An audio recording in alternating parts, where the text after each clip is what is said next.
Shalom. All praises go to the Most High Yahweh, Ba'ashem Yahushua, Ba'ashem Adawah Kodash. Double honors unto the elder apostles at Great Millstone for the teachings of the scriptures, among other things.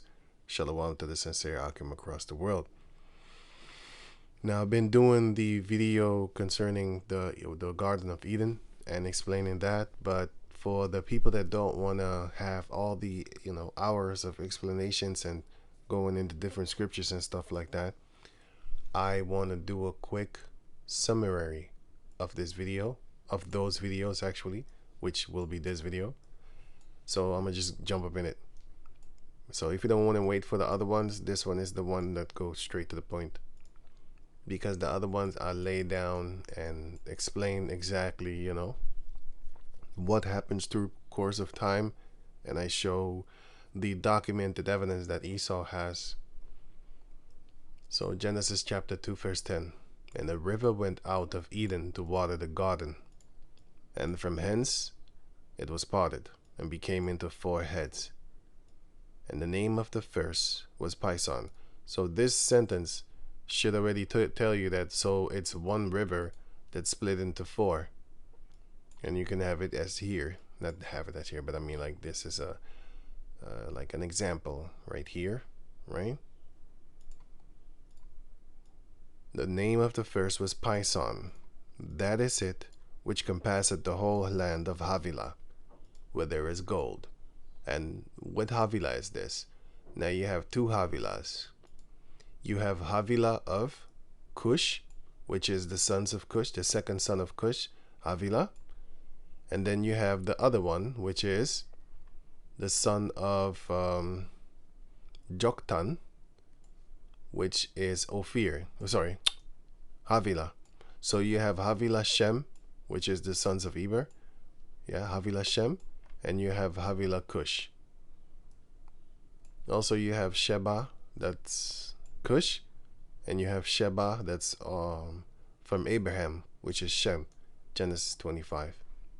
And then you have another one from Joktan, which is Sheba here. So you have 3 Shebas, but that's not the point. The point is that you should know that there are different type of locations and different type of places for different type of nations, but with the same name, right? So going back to over here now, Genesis 2 and 1. Okay, so it's one river that became 4 heads, right? The name of the first is Pison. That is it which compasseth the whole land of Havilah, where there is gold. Okay, so where is there gold actually documented upon the planet Earth? In that region over there. Now if you go here, okay, so it says here Gihon and the Cushites. Okay, pup. So I'm gonna read this one. I'm gonna put all the links in the description box so you can check it out for yourself. These substances were not found within the border of Mesopotamia. The gold of this passage rests in the land of Havilah. Bdellium came only from southern Arabia and Somaliland in equity. Well, if you go here, I have this video here, and he will explain to you here. Wait, here he will explain to you that this place in Saudi Arabia, here, full of gold. It's full of gold. It's called wait.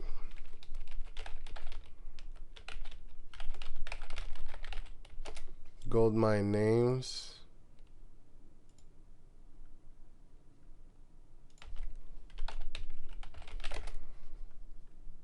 No, not that one. Wait. Right, I got it here. This word over here, and he's going to say it. An Arabic mountain. Behind me here at the base of this mountain is the mine Ma'ad al-Dahab, and this is the mine that he's talking about, not that one. This one, Ma'ad Dahab, right? In Arabic means the cradle of gold. This means the cradle of gold, which is exactly what it is. King Solomon, even in the book of that's something else. That's the Prince of Tyre gave King Solomon the gold to build his house and the house of the Lord, which is the house for the Ark of the Covenant. And he got his gold from here. The prince of Tyre got his gold from here. In this region, there's also 55 gold mines. So there's 55 gold mines in this region. This one being not only the largest of those, but the largest gold mine in all of the Arabian Peninsula. It's been mined for thousands and thousands of years, and it's being mined up to this day. Also, just to the east, you see this road where the cars are driving, and this is a paved portion of the ancient incense route that was the... So the ancient incense route, the ancient myrrh, because bdellium is what is this. Bdellium is this thing over here. So it says here, the land of Havilah, where there is gold, and the gold of that land is good. They have been farming that gold for a few thousand years, but since 1938, they started to do it with machinery and stuff like that. Since 1939, I think it's mentioned here.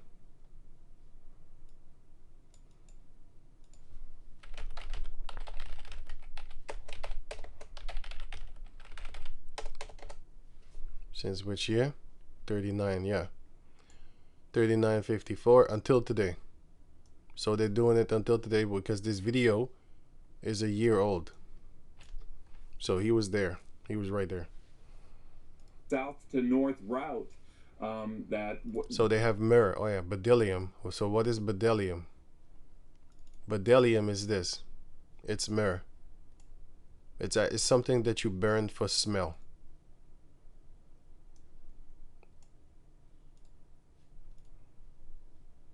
Right.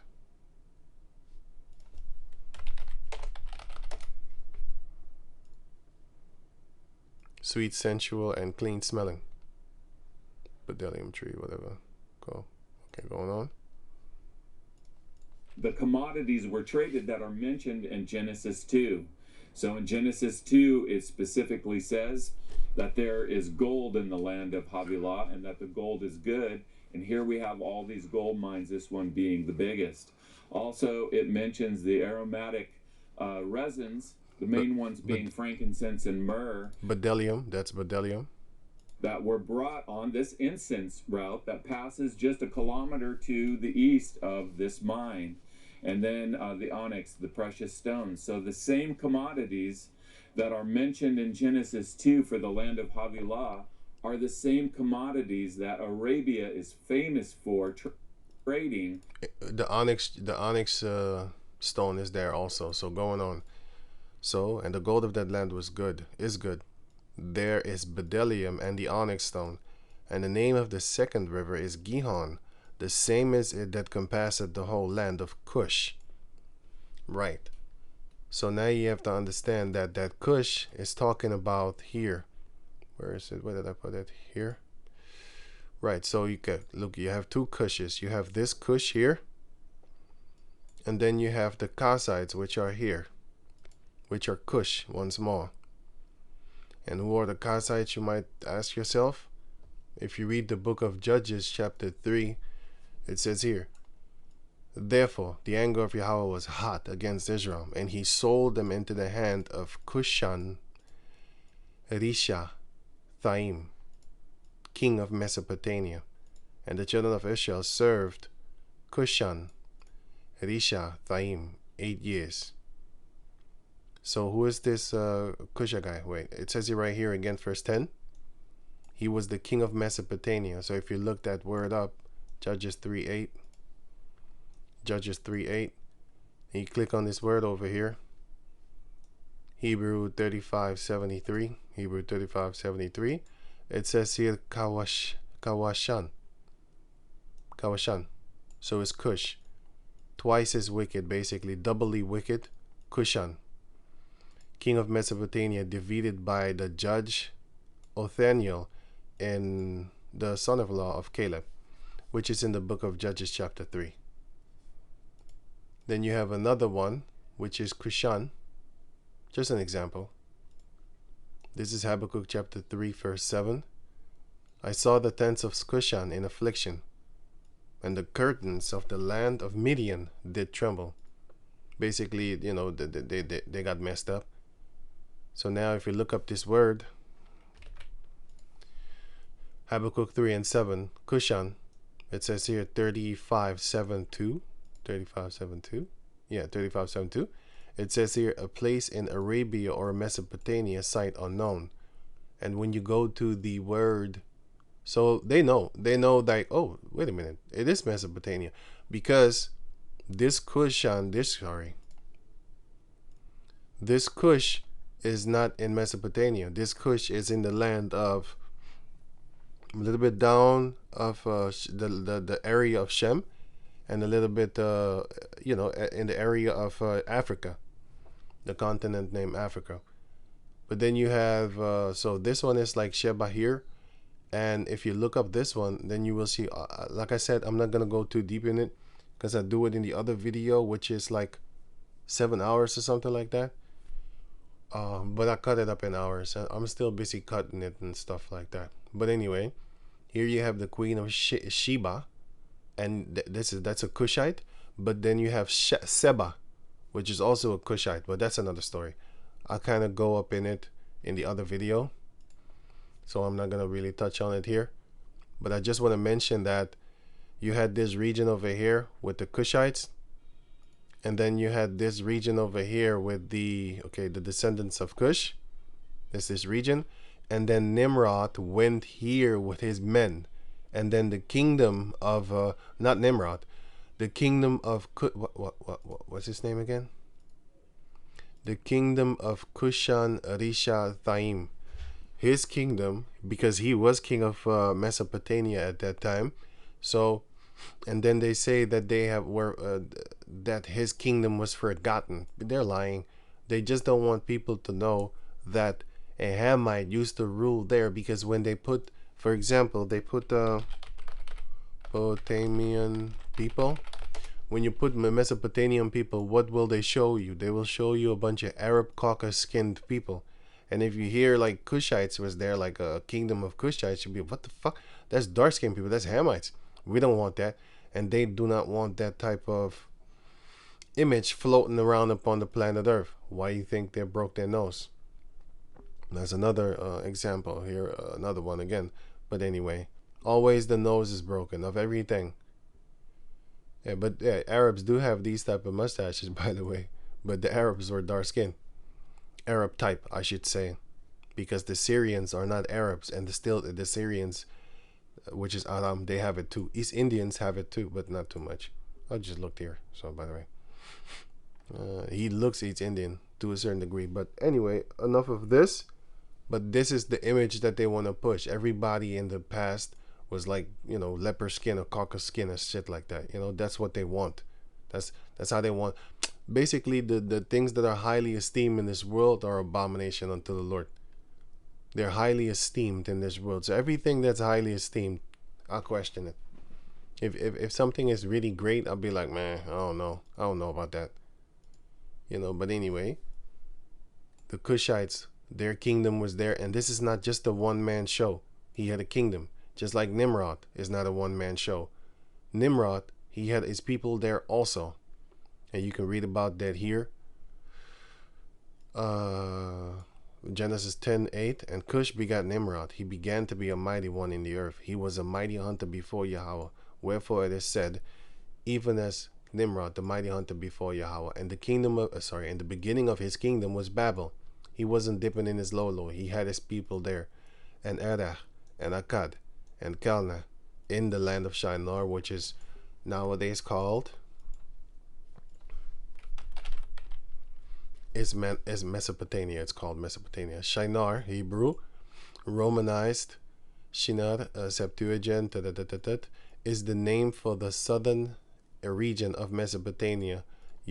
Because the word Mesopotamia means land between the rivers. Here, it's actually land between rivers, because it is the land between those two rivers.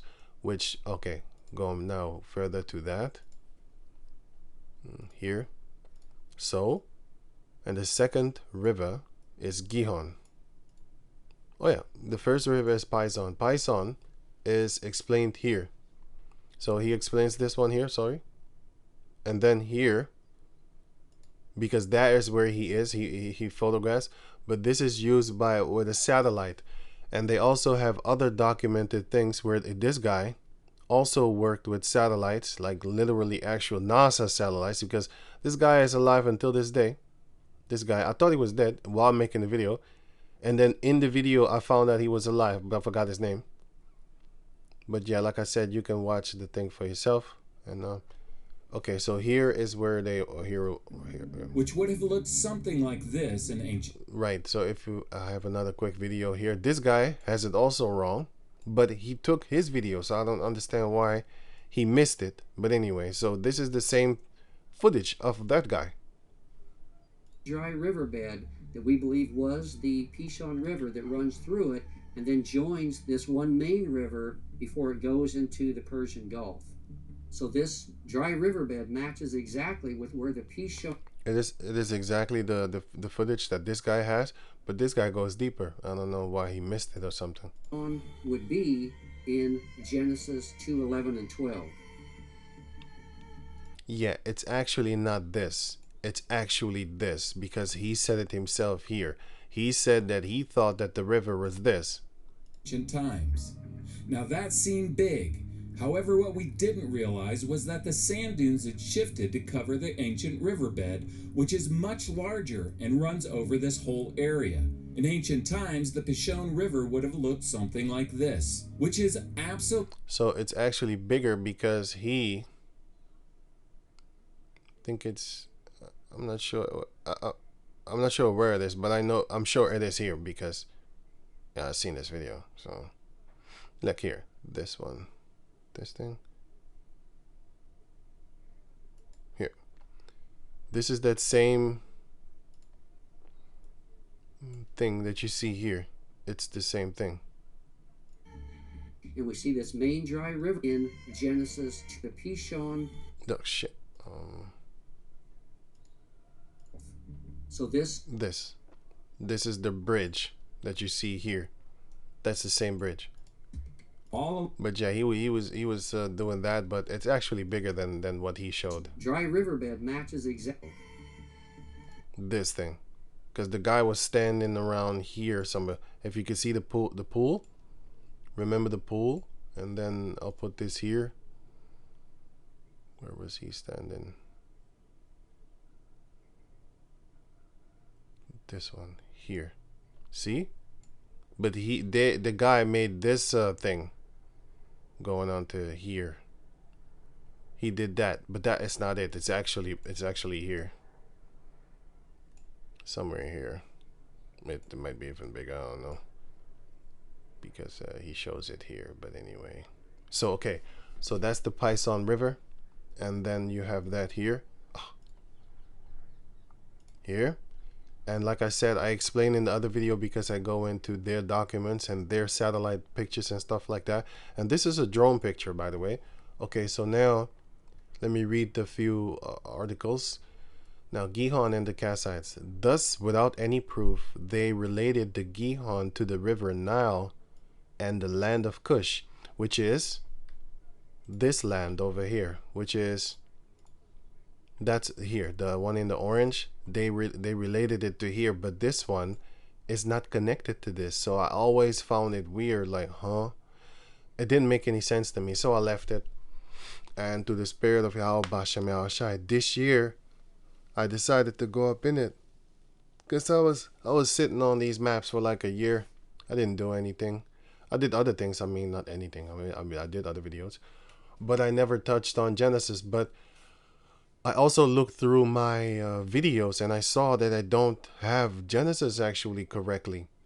And I thought to myself, where did I do it? Oh, I did it with a poor camera. Because I didn't have camera at that time. I didn't have software. I did have a camera, sorry, but I didn't have a software.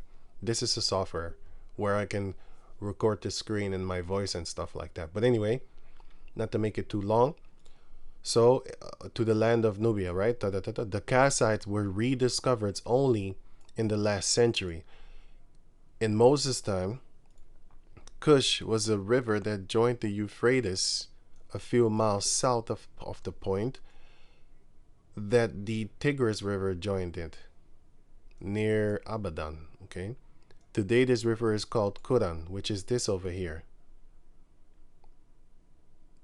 And this one is the one that compasseth the land of Cush here, because it's not the other Cush. There are different Cushites, you know, so don't forget that part.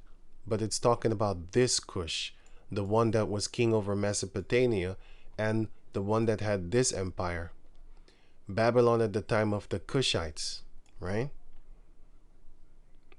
Here, this region is what they had, and then they were moved over here. But Esau says he forgot this one and stuff, this one, which is garbage. I don't believe that. I think that he was lying, because that's what the devil does. That's what they're supposed to do, or else this would have been so easy for everybody to just explain and and break it down and stuff like that. But yeah, so these things have been known since the 1980s. If you watch this video, you will see that they knew it since the 1980s. But Esau does a great job of, like, here, this guy, this Ishmaelite guy over here. Where is he? I saw his picture. Yeah, this guy. Since the 1980s, he discovered, because they use NASA. He works at NASA. I forgot his name, man. Sorry about that. But yeah, you can look it up in the other video where I go over all and stuff like that. But he used NASA on footage to show that there was a river there, but it dried up, and they can explain every. I think this is his name. Yeah. Oh yeah. This is his name. This guy. That's his name.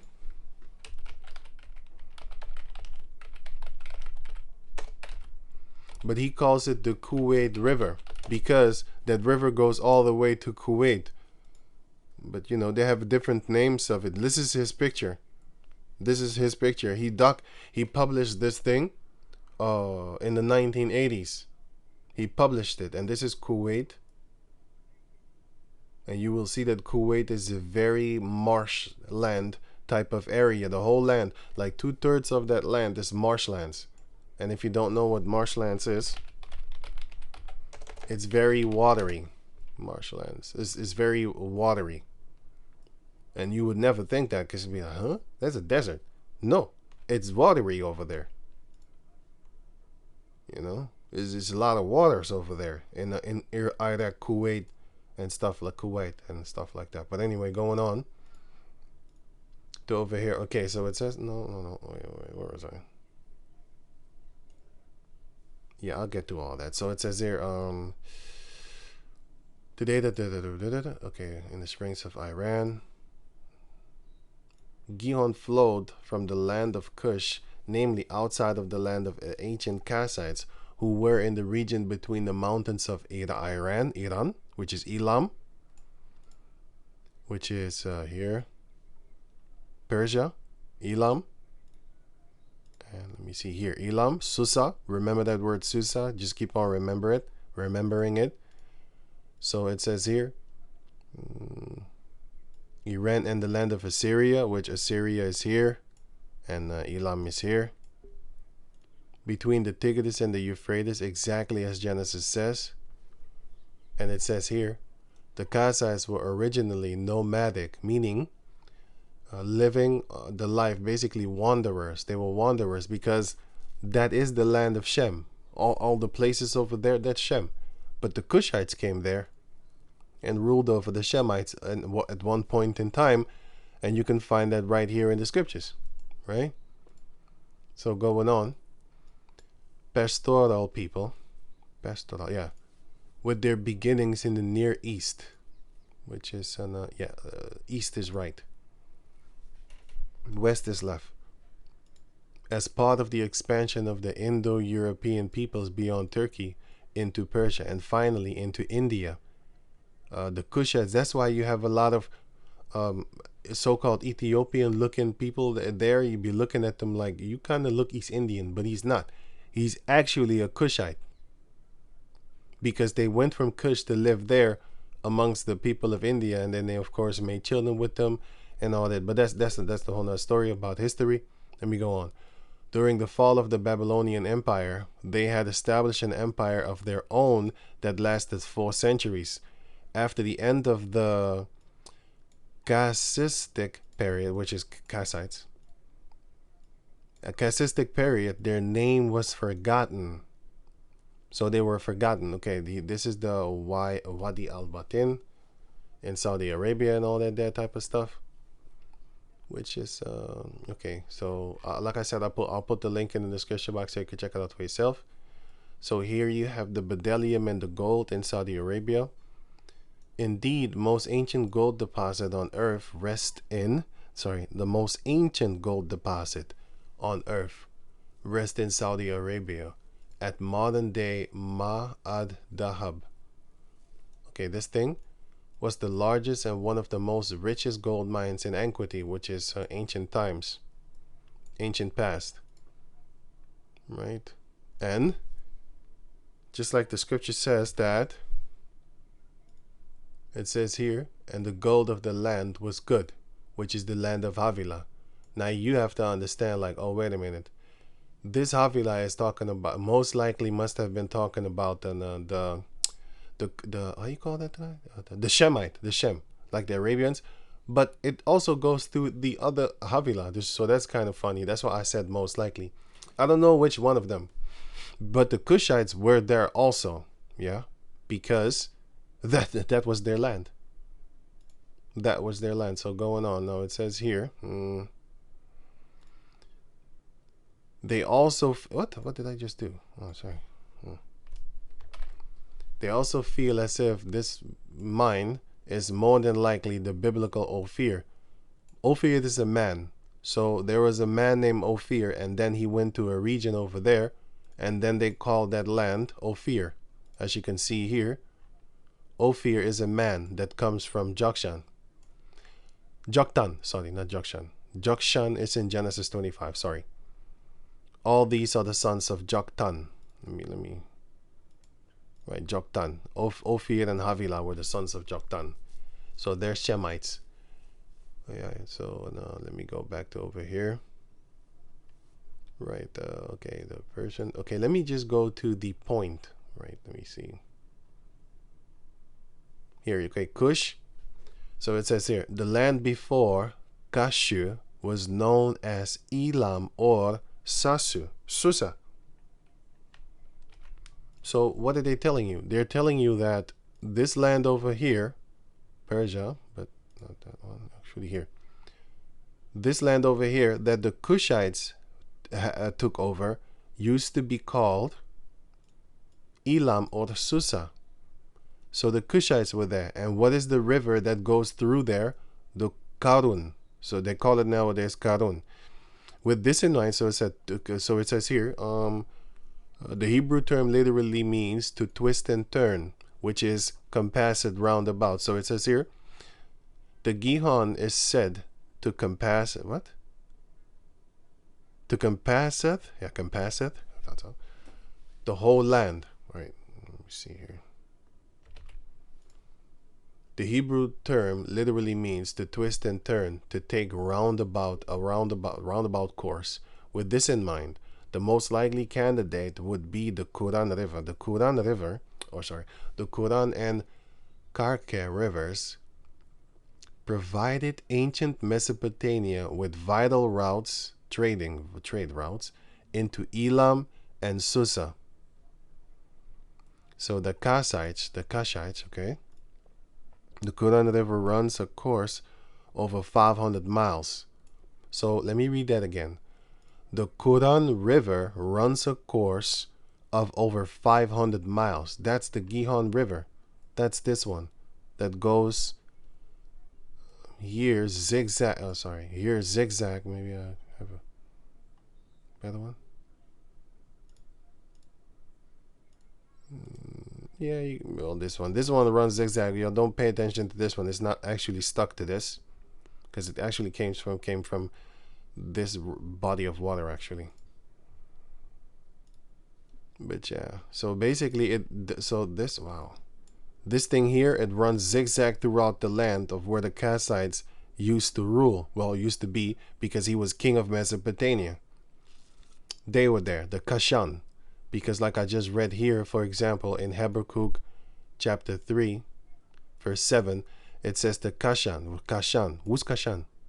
Kashan is the people that used to rule over Mesopotamia. And you could say Arabia, but they used to rule over Mesopotamia because it shows you right here, he was the king of Mesopotamia. And one king doesn't have, he's not alone.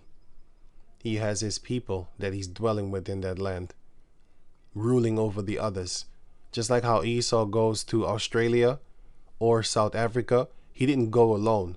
He went there to rule over the Hamites. And he went there also to rule in Australia over the other Japhetic type of people. He went to go rule over people in South America. He runs, until this day, he runs them. The higher you get in the politics in South America, the wider they get. You know, they start to get rid. That's Esau. Esau's ruling over there. You might have a little bit Jake thrown up in there, thrown a bone or something and stuff like that. Right, so the Quran thus could have flown into the river of Eden. Okay, cool, cat. So now here, I think I don't need to read this. In 1993, he published the following article. Oh yeah, here it is. Let me see. So this guy, the guy that I just showed, I think it's here. No, I took it away. This guy, when he was young, because he works for NASA now, an Egyptian, Mizraim, well, he's actually Ishmaelites, posing himself as Mizraim, American space scientist and geologist. So what did he do? This is what it says here, NASA, by the way, I saw it. So they had satellites and stuff like that. So he worked, and this is the picture where they was actually looking that thing up. This is not the goddamn moon landing. He was looking that thing up because they showed the, well, maybe it's not this one then, I don't know. Because they showed this picture that he was looking up the map of the Pison River. And they got map footages and stuff like that.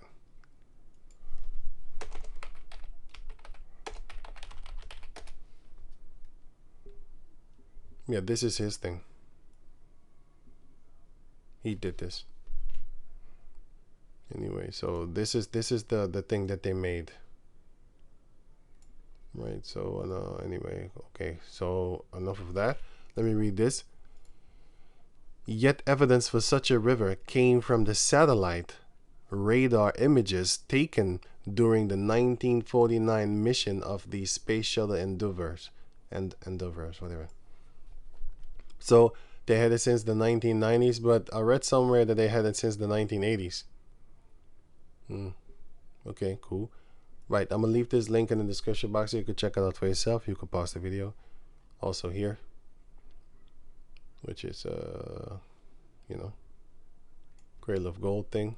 Okay, so I think I'm done with all these examples. Yeah, this one is done and this one is done, I think. And yeah, so now going back to over here. Genesis chapter 2 verse 13. And the name of the second river is Gihon.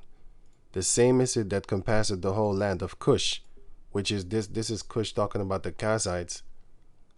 That could, but what you could say Cushan, because this Cushan is mentioned to be in Ethiopia, sorry, in Mesopotamia or Arabia, whatever you want to call it, but it's Mesopotamia. And then you had the other Cush that was mentioned to be near Mizraim. That's the other Cush. Yeah. Okay, so now going back to over here. And the name of the third river is Hiddekel. So if you look up the word Hiddekel, you will come to the easy conclusion, because that's easy. Hiddekel, which is Hebrew 23:13. Oh, okay. Hebrew 23:13. Oh yeah, the word Pison means increase, right? Like you could say increase. If you see the power, if you look at it here, if you see the power that this water had, it's amazing, man. You just praise the Heavenly Father how powerful the stream was of this river, man. It literally brought life to anything, everything, man. I was looking at it like, wow, that's really. I mean, I have no words. You know, when you praise the Heavenly Father, you cannot praise Him enough. Yeah. The book of Sirach 42 or something, or maybe 43. Which one was it? I don't want to go up in it because I know I'm gonna just go off into another topic. You know what? I'll let me see. Ecclesiastes 41. I'm just gonna confirm it. I'm not gonna really read into it. 41, or maybe it was 42. Then I think it was 42. Then no, 43. Then yeah. When you praise the Most High, basically, when you glorify the Lord, exalt Him as much as ye can, for even yet will he far exceed. And when you exalt Him, put forth all your strength, and be not weary. Don't be tired. Don't get tired, for ye can never go far enough. Right. So, people that type this, look, I understand that you don't want to be lazy, but or you just want to be speedily. I would think like with this one, I would try just to put his full title, all praises to the Most High. That's not his name, by the way. That's just the title, but and praises to his title. So yeah. Anyway, but I just put it out there, and Lord willing, you can do what you can do with it what you think it's good. Right. So no. Right. Okay. So oh yeah, the Hiddekel rapid, which is also a powerful stream of water. It says here, okay, so it says here, better known as the Tigris. This one. So the Tigris is known as this one. So so you had the first one here, this one here is the Tigris, which is Hiddekel, and then the second, everybody knows that one, is Euphrates, because King Solomon had power over Euphrates, from Euphrates until here. This is the blessing that Solomon had. 2 Chronicles, wow. 9. 2 Chronicles 9 and 26. And he, Solomon, reigned over all the kings from the river Euphrates, even unto the land of the Philistines. He ruled over them too. And to the border of Egypt, which was the river Sihor. The river Sihor. That's the border of Egypt. And you can catch that here. Wait,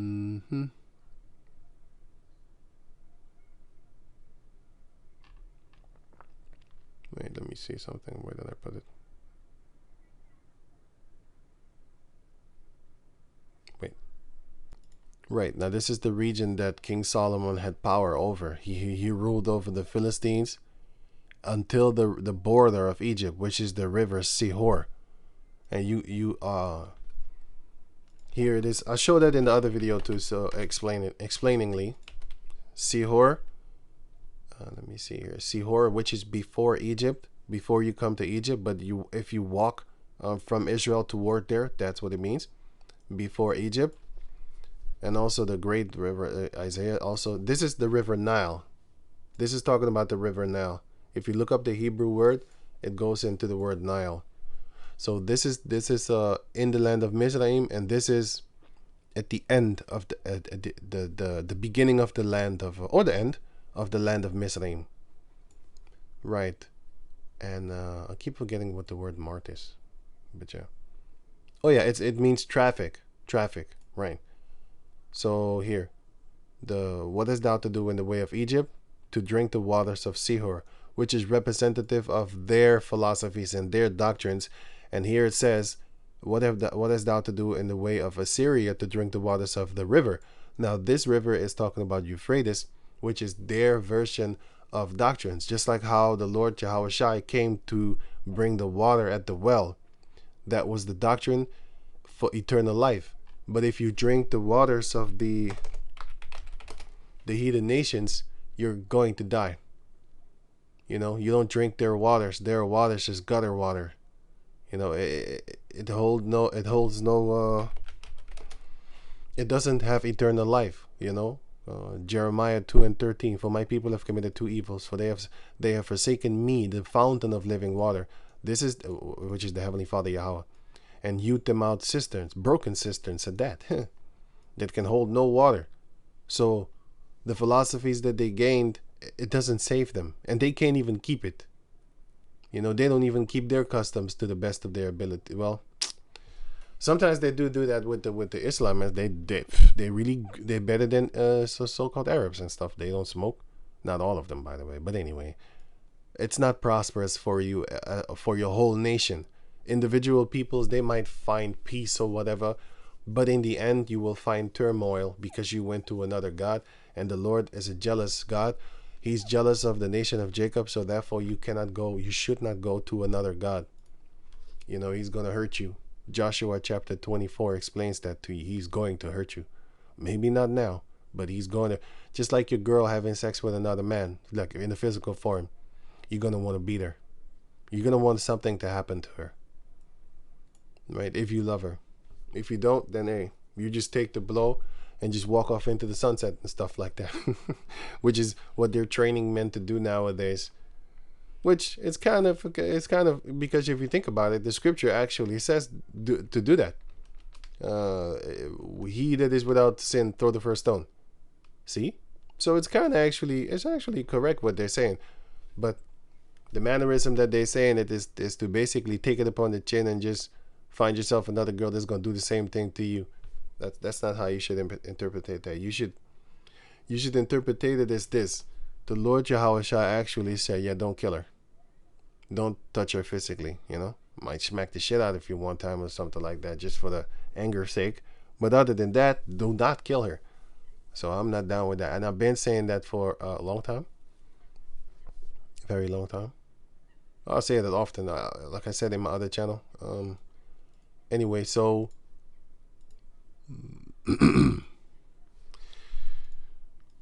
so this is the river Tigris. So Genesis 2:14, that is it which goeth toward the east of Assyria, which is Ashur, and the fourth river is Euphrates. So here basically it is explained very easily. Pison is this, and with their satellite images, it is estimated that this one with the stripe, you can say ... It's went over here, but what they can actually physically document is this one here. This one, and also a bit here until here. They can physically document that. Like literally, they got that. They got that on their documents and stuff like that. Those bastards have it, but they're not gonna release that to the public because, you know. And this also explains the land of the book of Ezekiel 28 when you read it in the physical form. The elder apostles did it beautifully in the spiritual form, you know, which is 100% correct. But the physical form also will need to be explained, Lord willing. Will need to be explained. Yeah, Ezekiel 28, physical form. The spiritual form, we know that the elder apostles, the Heavenly Father is dealing with the elder apostles on the spiritual level, because, you know, we across the world that have been taught, never forget where you learned from. We that have been taught by them, it's not like the Lord came to you and woke you up talking about you're the Israelite. Don't you heard it from them? So that's how it works, right? Never forget where where thou hast learned from.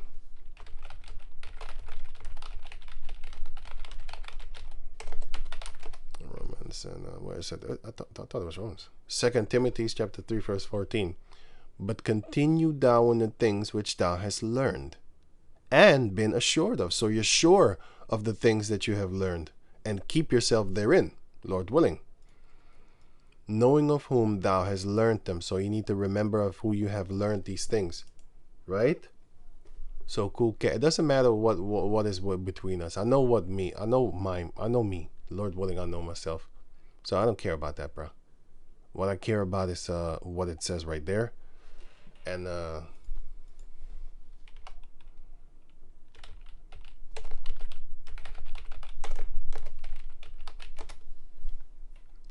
where is it again? 1 Timothy 4:16. Take heed unto thyself and unto the doctrine which you have been taught by them. So don't forget that. Continue in them. Just keep on doing it, man. For in doing this, thou shalt both save thyself and them that hear thee. Take care of this. Take care of yourself in Yahweh Bashem Yahushai. Right. So, yeah, so that's that. And then I will go for a few examples concerning the word Havilah. You have the land Havilah, you have the man Havilah, and you have the other man Havilah, and you have the land Havilah onto Shur, and that's the same thing. Right. The desert of Shur. If you look that up, then you will see that Abraham was there. He was in the wilderness of Shur, which is underneath the desert of Shur. And then Shur is right next to the river Sihor of Egypt, which is next to Egypt. Right, so that's there. And then you have the place named Shechem, which is a place. But actually this one, if you look it up, it's actually this word. It's this word, Shechem. Shechem is a place. It is a city. But Shechem is also a man. Right? Just like how Seir is a place, Mount Seir. But Seir is a man. Here, the sons of Seir the Horite. Seir is a man who inhabited the land. The Horites inhabited the land, but Seir is a man. The children of Ir into the children of Seir in the land of Edom, so they took it. So it says here, and Dishan and Ezer and Dishan, these are the dukes of the Horites, the children of Seir in the land of Edom. So the children of Seir is a man. They were Horites, and later on the land was given unto Esau by the Heavenly Father. He said that somewhere in the book of Deuteronomy 2 or something.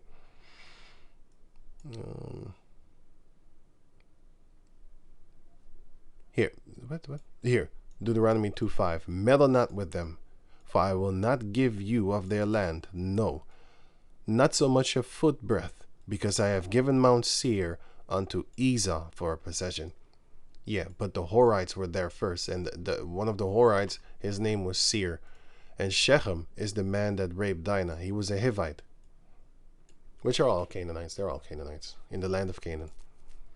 Right, so okay, so that's just an example concerning, well, not concerning, but as an example to add on that the word Havilah is a man.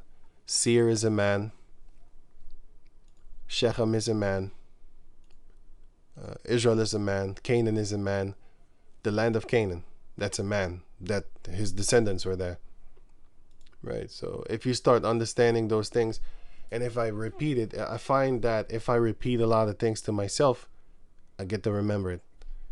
Some things I just don't remember. It don't matter how many times. It don't work. I don't know why. It's just like that. It's like that. So it's all good.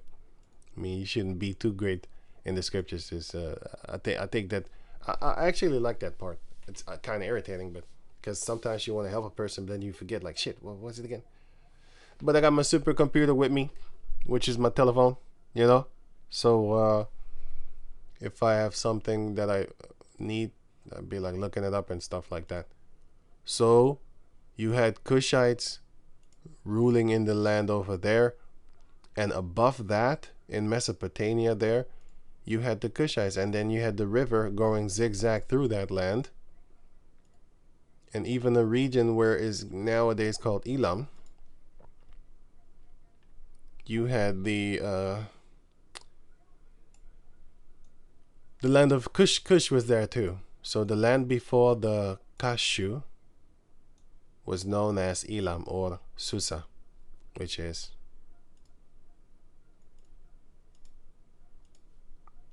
here, Susa, right? And there is where the Cushites go, like the Kazites, they call themselves. Well, they're called. So-called forgotten, whatever. They're lying to you. Esau is lying to you. But that's that region over here. Look, like I said, the maps kind of look different in certain places here, for example. You know, it's a little bit more upward and stuff like that. Don't worry too much about that. It's just this region over here, you know. That's the part.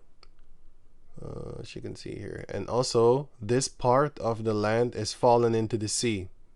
So the river nowadays, it's two rivers loose from each other now. But it used to be one. It used to be looking like, let me see. Like this. Oh, sorry. Like this over here. This one. But nowadays it's fallen a little bit more into the Persian Gulf. The land is fallen away. And yeah, I explained that also in the other video. That's like a few hours, like 7 hours or something like that. But I go over a lot of things, a lot of different things, in order for me to explain everything. It's all about explaining. You know, if you got that TikTok, I don't want to be disrespectful. If you got the TikTok attention, you know, I don't think it's good for you to be, you know, you're gonna fall asleep if you listen to me. I don't think it's good for your health. Well, I think it's actually good for your health. You finna go to sleep, you know, listening to my videos. Yeah, I had people go to sleep, you know, while I'm talking. So yeah, so I know exactly who went to fucking snoring and shit, you know. So I'm looking at okay, cool. But anyway, so yeah, this is only for the people that are interested. So if you're interested, then it's gonna be a great thing. If you're not, then I'm looking for stuff while I'm talking. Sorry. If you're not, then hey, then this is just not for you. You know, not everybody likes the color yellow. You know, some people like it, some people don't. Well, some people like your mannerisms or don't. You know, stuff like that, or your ways or stuff like that. You know. But yeah, I'm looking. I'm thinking at the same time. Did I forget anything? Sorry. While I'm talking, I'm thinking. If I forgot anything, so if I do, I'll put the link. Lord willing, I'll put the link in the description box so you can check it out for yourself. I try to make this as fast as possible and explains thoroughly as possible. Lord willing, I did that. So yeah, and yeah. So hopefully now this is covered to let you know. And then this one will make sense more, but in the physical form. It will make sense more. This one, where it says that he was in the garden. He was the anointed cherub. You know, the anointed messenger, because Malachi was also called an angel. Was he an angel? Yes, he was. But what type of angel was he? Malachi.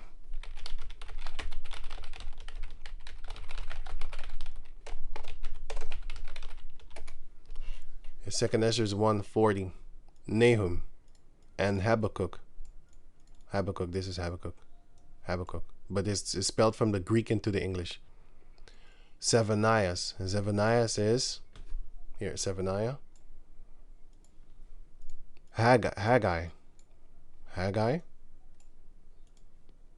Zechariah, don't need to look that up.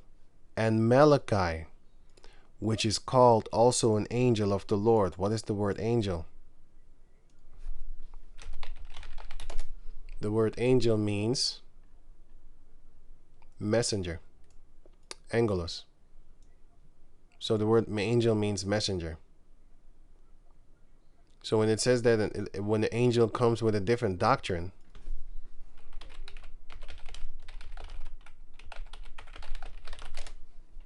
let me see. Galatians chapter 1 verse 8. But though we, or an angel from oh shit, good that I looked it up, because I was thinking of something else. Sorry. Or an angel from heaven. Good that I looked it up. Sorry.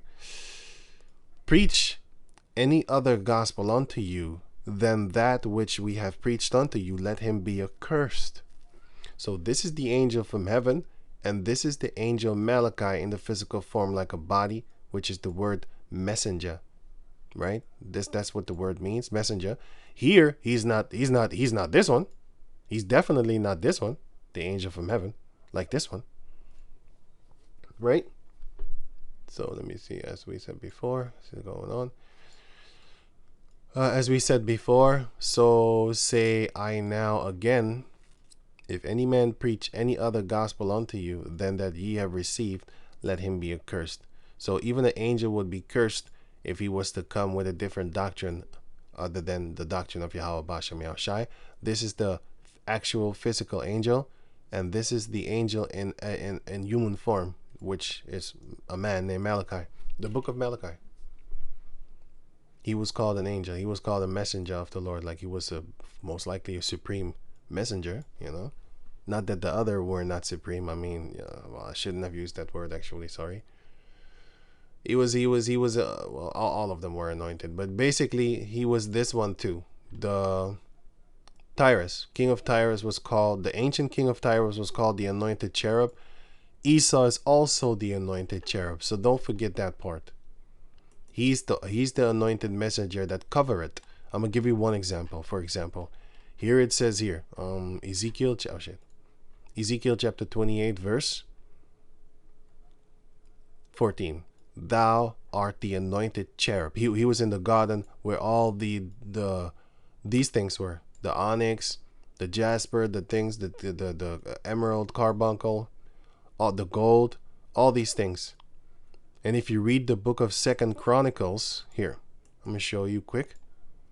2 Chronicles chapter 2, you will see that no, he did have that in the physical form. It was them. They was the one that had. So here, 2 Chronicles, here, the king of Tyre. And then you have here, where is it? There was the gold, silver, brass, iron, stone, and stone timber, and purple, blue, and fine linen, and crimson, because he had that traffic. He had the traffic, and he had the skills to be working in gold, silver. But they were so rich that King Solomon sent word. He said, and so King Solomon said this, and 2 Chronicles 2:3. And Solomon sent to Huram, the king of Tyre, saying, as thou didst deal with my father, David my father, and didst send him setters to build him an house to dwell therein. So he had all these things. Even so deal with me. Behold, I build a house to the name of Yahweh, my power, to dedicate it to him, and to burn before him sweet incense, and for the continual showbread, and for the burnt offerings morning and evening, and the Shabbats, and on the new moons, and on the solemn feasts of Yahweh our power. This is the ordinance for Israel forever. And the house which I build is great, for great is our power above all gods. But who is able to build an house for him? Seeing the heaven and heaven of heavens cannot contain him. This is the prophet that said the Lord doesn't dwell in a man-made temple. Who am I then, that I should build him an house, save only to burn sacrifice before him? Because he knows the Lord is not there. The Lord is all over the place. Acts chapter 7, verse 40 something. 40 something. Solomon built him an house, but I need to read the scriptures to find out which other prophet said it too, but for now, it's King Solomon said it himself. Acts chapter 2 verse, Acts chapter 7 verse, 47. But Solomon built him an house. Howbeit the Most High dwelleth not in temples made with hands, as saith the prophet. Heaven is my throne, as saith the prophet. Now, I didn't look that up, actually. But when I read that, I was like, oh, him. But Lord willing, if I find another one that's actually said it, I'll post it. But yeah, so he's not dwelling there. And the other point was, he had this. He had all the gold, and Tyrus. He had all the, look, verse 4.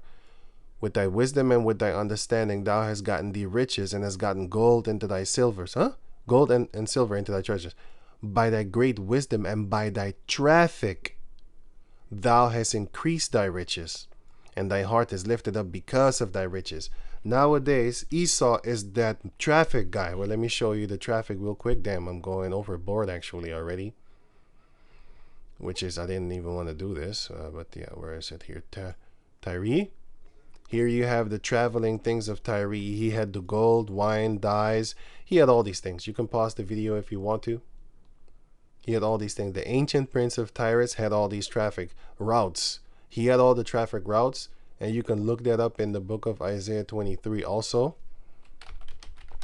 Isaiah 23 and 1. The burden of Tyre. So the Lord is going to judge him. How he ships of Tarshish, which is the ships of Tarshish is talking about the ships of Japhet that was working for and under the king of Tyre, the Canaanite.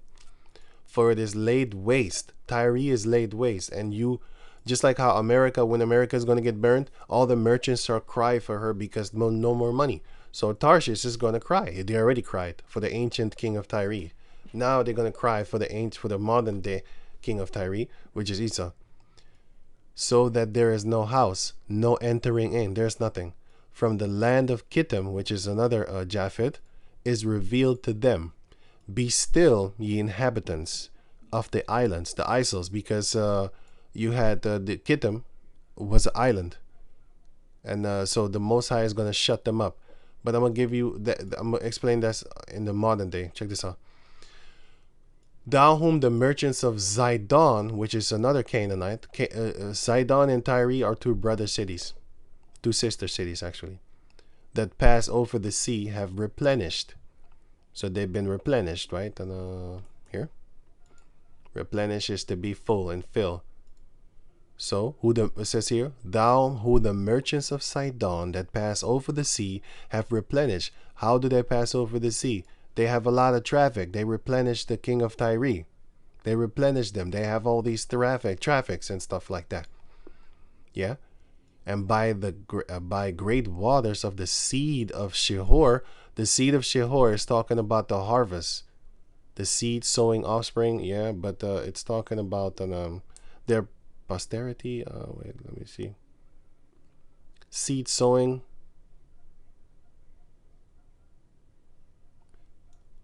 It's talking about the harvest. You can catch that here. Let's see, 23 and here. It's talking about the harvest, the grain, the seed. Or else it wouldn't make any sense. And by great waters, the seed of because the routes that they were taken, they have been replenished. And by great waters, the seed of Shihor, which is Egypt, the harvest, see, is the same thing. The harvest of the river. How can a river have harvest? And what river is that? That's talking about the river Nile. What harvest? The harvest is talking about the seed. Again, the harvest is the crops. Once more, their food, because that is what the ancient king of Tyre used to do. So it says here, and by great waters, the seed of Shihor, the harvest of the river, is her revenue, and she is a mart of nations. What is the word mart? Traffic, gain from merchandise. So what did he do? By that Ezekiel 28 and 5, by thy great wisdom and by thy traffic hast thou increased thy riches. Thine heart is lifted up because of thy riches, right? So they had the revenue because of the river routes, because rivers are a great way to make money. This is why revenue,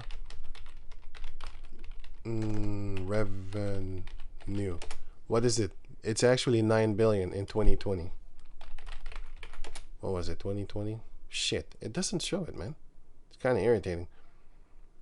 2024, nearly 5 billion.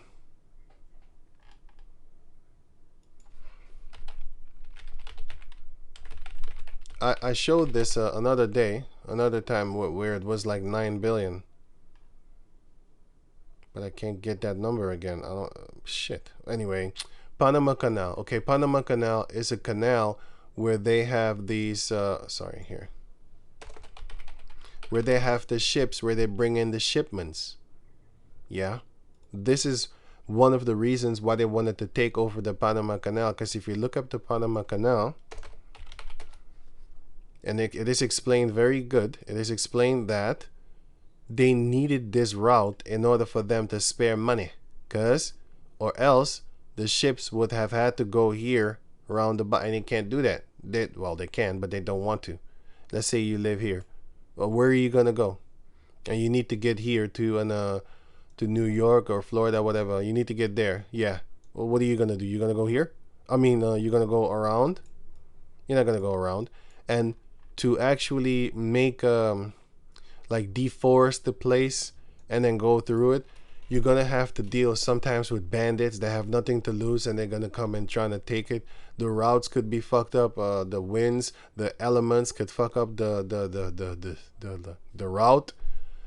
Things could fall, you know, stuff like that. But with the waters, it's a little bit safer. Plus, when you're on the waters, you can see people coming. If you want to steal, I see you coming. Like, look how empty it is. You think you're gonna sneak up on me? You're not gonna sneak up on me. But if you are in the midst of the jungle, in the midst of these woods and mountains and all these type of things, and then no, you can sneak up on him. And also, it would cost more money to go through this area to trying to chop everything down in order for you to have a route to go there. It's a lot of money, and they don't want to spend that type of money because, you know, you're gonna look, you can never in your mama life have this on the road and then turn a U-turn here. Ship stuck.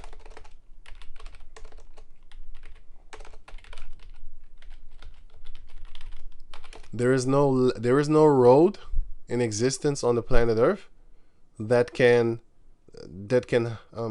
house, I don't know how to say it, that can you have a car as big as this ship. Look how small these ships are. You know how many cars could fit in here? There is no plane on the planet Earth that they have, that I know of, I should say, that can fit these things, these containers. They don't have a plane like that. So going through land would take a lot of effort, take a lot of money, take a lot of time. But ships as big as this can carry these things very easily. So Esau is the modern day king of Tyre, because he has the ship things. He has these ship on, you know, look how small cars are. Like these are buildings. You damn sure know well that buildings are bigger than cars. Look, this thing is already bigger than a car, but look how big the ship is. So you can fit thousands of cars up in here. So, and on it too, in it and on it. And so yeah, that's the way that they get their traffic. They're very smart with it. So this is just the Panama Canal, and then you have the Suez Canal. You have the daily revenue, which is 13 million a day. I don't know in a year, I never looked it up. But like 30 million a day, daily revenues. So now you know why they're fighting so much for those regions, why they have the Panama Canal set up. And every time you pass, you need to pay a toll. Same thing with the Suez Canal. So the modern day Kittim, the ships of Kittim and the ships of Tarshish are for now the here in Panama and Suez Canal. They have those whole routes. It doesn't necessarily mean only two tribes, by the way, only two nations, because you have Moab ships, you have Ammon ships, you have Arabian ships, you even have Hamitic ships, you know, other Hamites and stuff like that. They have ships and shipments, and other nations and stuff like that. So the ancient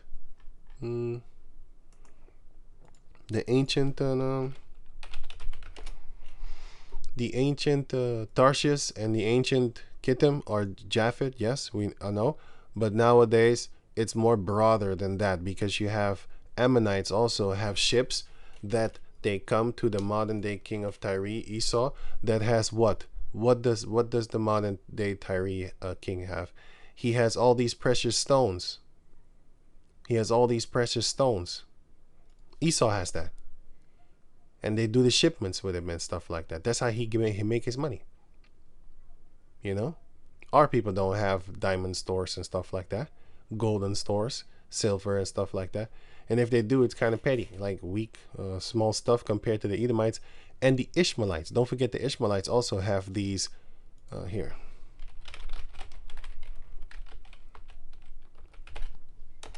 Where do they go? You have people from Syria also. Here, these type of people, Aram. Whether he be here, you have Moab, of course. Here you have or Aram or Ishmael, because they look alike. I'm not sure all the time. And jewelers.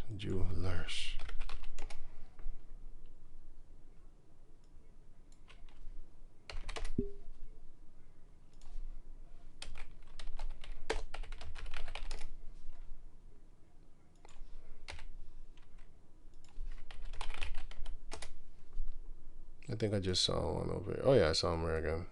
Nothing here. Here, these are. I think this is an it might be Elam. I'm not sure. I need to. Let me see here. He looked like he's from Aram, but he also looks Elam. You know these people. Let me just say that. You got Moab here again. You got, this is Ishmael. These are, or East Indians. Goddamn, they look alike sometimes, man. Because you have the pale in Elam also. The pale Elam, they like they fucking white. They look like Arabs, but they're not. You know, let me show you.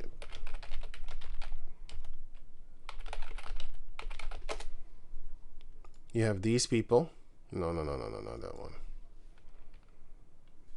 Pakistani.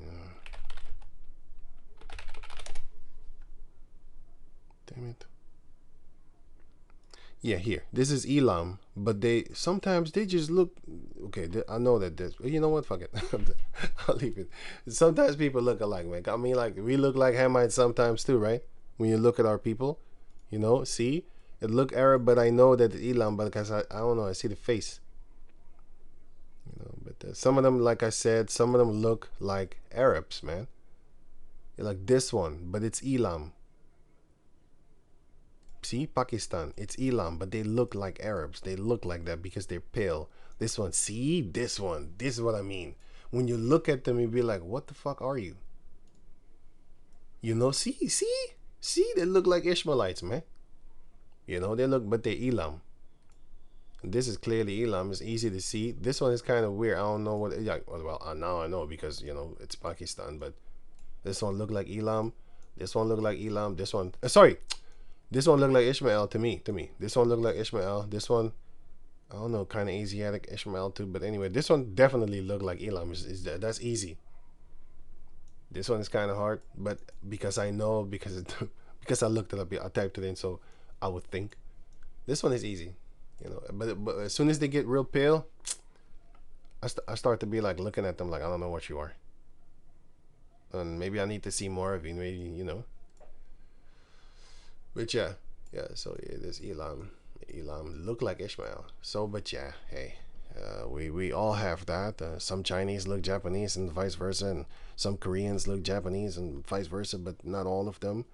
And all that. There's some japhet. Well, japhet I can actually kind of, unless they're pale, then I don't. Then I'm not sure. When they're ghostly, you know, then I need to stare at them. But anyway, so with that, I'm gonna say shalom. Right, I went into another topic once more. Okay, shalom.